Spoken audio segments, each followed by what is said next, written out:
বিসমিল্লাহির রহমানির রহিম। আসসালামু আলাইকুম ভিউয়ার্স। আজকে আমি রান্না করব গরুর মাংস। তার জন্য এখানে আমি প্রথমে চর্বিগুলোকে আলাদা একটি কড়াইয়ে গলিয়ে নিয়েছি। তারপর এখানে চর্বিগুলো আমি দিয়ে দিলাম। সম্পূর্ণ এটা চর্বির উপরে রান্না করব আজকে। এর মধ্যে দিয়ে দিলাম রসুন বাটা, আদা বাটা, আদা বাটা দিয়ে দিলাম চর্বির মধ্যে। এখন ভালোভাবে একটু ভেজে নিব চর্বির উপরে। এই চর্বিগুলো এভাবে দিলে তখন আর মাংসের স্বাদ আরও বেড়ে যায়। এবার দিলাম আমি পেঁয়াজ বাটা দিয়ে দিলাম। পেঁয়াজ বাটা দিয়ে এরপরে দিলাম আমি এলাচ এবং দারুচিনি বাটা দিয়ে সবগুলো মশলা ভালোভাবে কষিয়ে নেব।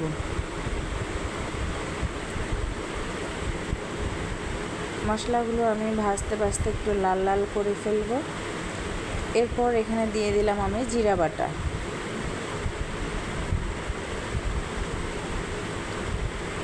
দিয়ে আর একটু আমি ভাজা করে নেব মশলাগুলো। এই যে মশলাগুলোর উপরে তেল উঠে আসছে, এখানে দিয়ে দিলাম তেজপাতা, এরপর হলুদের গুঁড়া এবং মরিচের গুঁড়া দিয়ে দিলাম।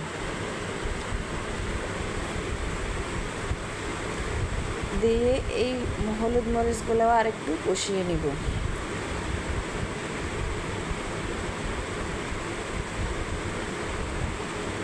একটু লাল লাল করে ভেজে নিব।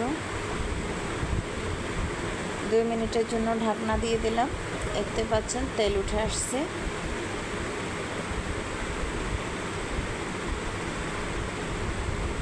এবার আমি দিয়ে দিলাম জিরা বাটা কিছু পানিগুলো মশলার সাথে এড করে দিয়ে দিলাম। এখানে কয়েক ফালি কাঁচামরিচ এবং টমেটো দিয়ে দিলাম।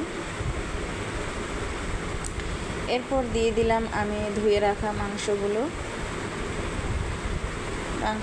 দিয়ে আমি ঢাকনা দিয়ে ঢেকে দিব।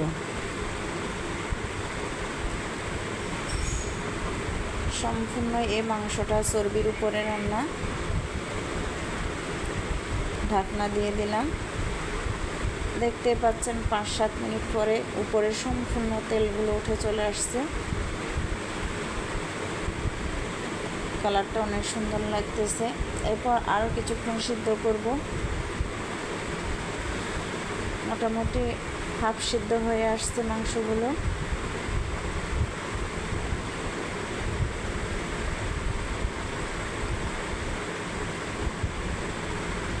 আর কিছুক্ষণ কষিয়ে নিব।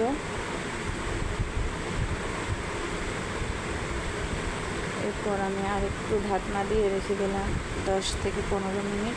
এরপর দেখতেই পাচ্ছেন মাংসগুলো প্রায় মোটামুটি